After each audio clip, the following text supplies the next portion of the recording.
Kabut tipis menyelimuti desa pesisir Karaburun.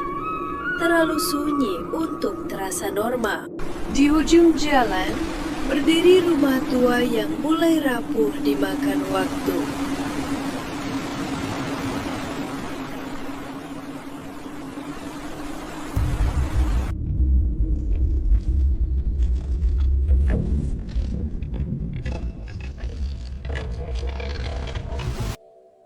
Di dalamnya, Nesrin hanya berdiri diam, mengamati tanpa pernah benar-benar ikut hidup.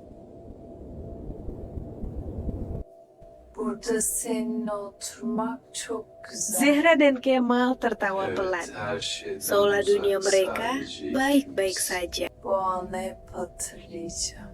Ben de. Tapi dari balik bayangan, tatapan Nesrin mulai berubah.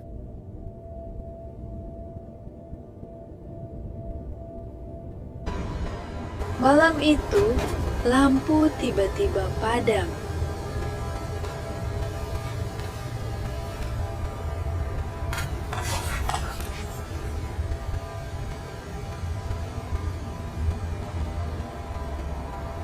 Dan dari dalam dinding, sesuatu bergerak, pelan, tidak wajar.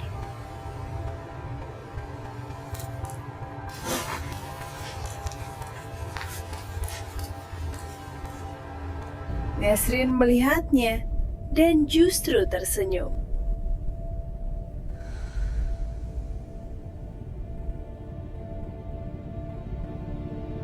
Keesokan harinya, dia berjalan keluar desa, menuju tempat yang tidak pernah didatangi siapapun. Rumah itu tua, sunyi, dan terasa seperti sudah menunggu.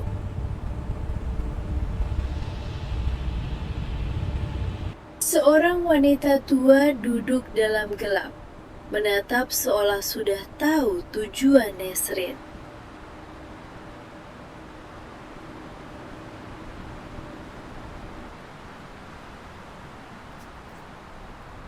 Gelmedin mi hala? Malam itu, ritual dimulai, dan sesuatu mulai menjawab.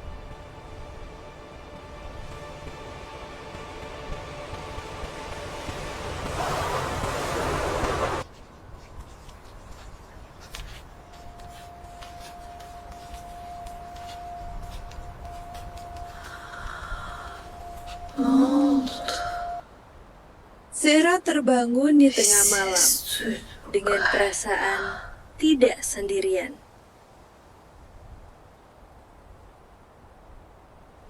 Di samping tempat tidurnya, sesuatu berdiri diam, mengawasinya.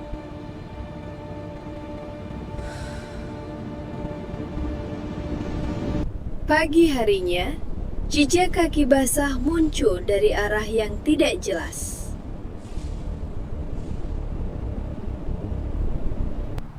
Kemal Hayır mulai yapma berbicara saat tidur, Gülsüm'dür. menyebut sesuatu Bırak önemli yang tidak istemiyor. pernah mereka kenal. Dan Nesrin hanya berdiri di lorong, mengamati semuanya tanpa reaksi.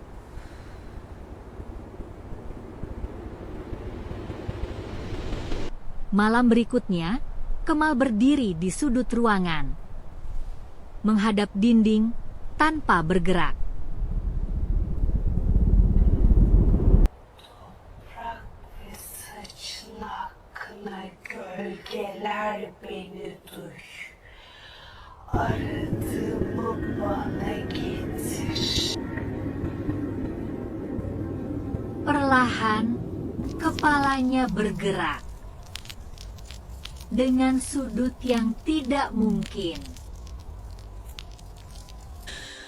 Açılmıyor lütfen aç. Zehra mencoba membuka pintu, Hayır tapi tidak çıkamıyorum. bisa. Biri yardım etsin. Dari belakangnya, suara Aman Kemal Tanrım, berubah. yapamıyorum. Berat, dalam, bukan miliknya. Kaçamazsın Zehra. Ama aldı. Pagi harinya, Zehra menghadapi Nesrin. Dengan tangan gemetar, dia menunjukkan kantong ritual itu.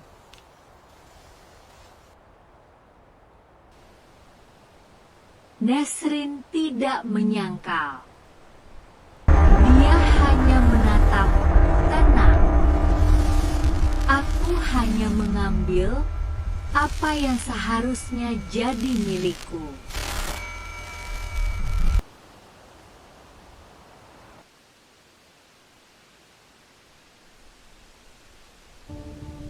Tubuh Zehra mulai dipenuhi luka kecil.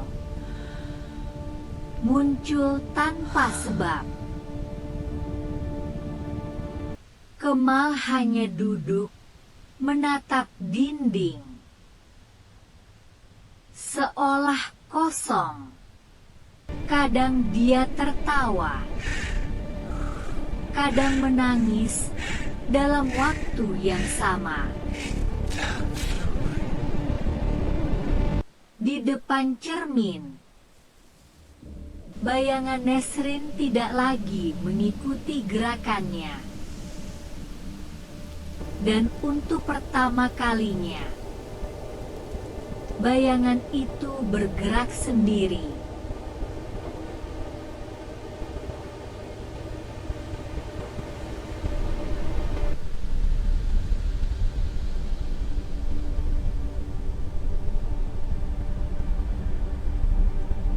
Zehra terbaring, tidak bisa bergerak. Seolah sesuatu menekan dari atas.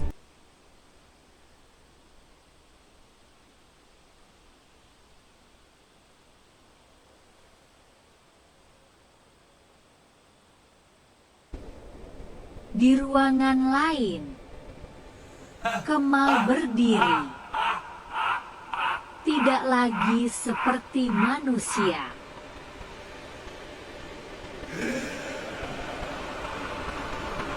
Nesrin berdiri sendiri, dikelilingi sesuatu yang tidak terlihat jelas.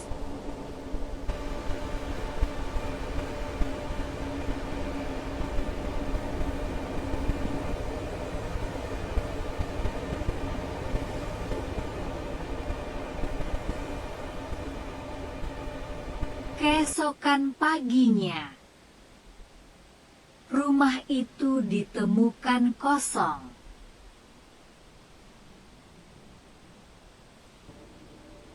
Tidak ada tubuh, hanya jejak yang ditinggalkan.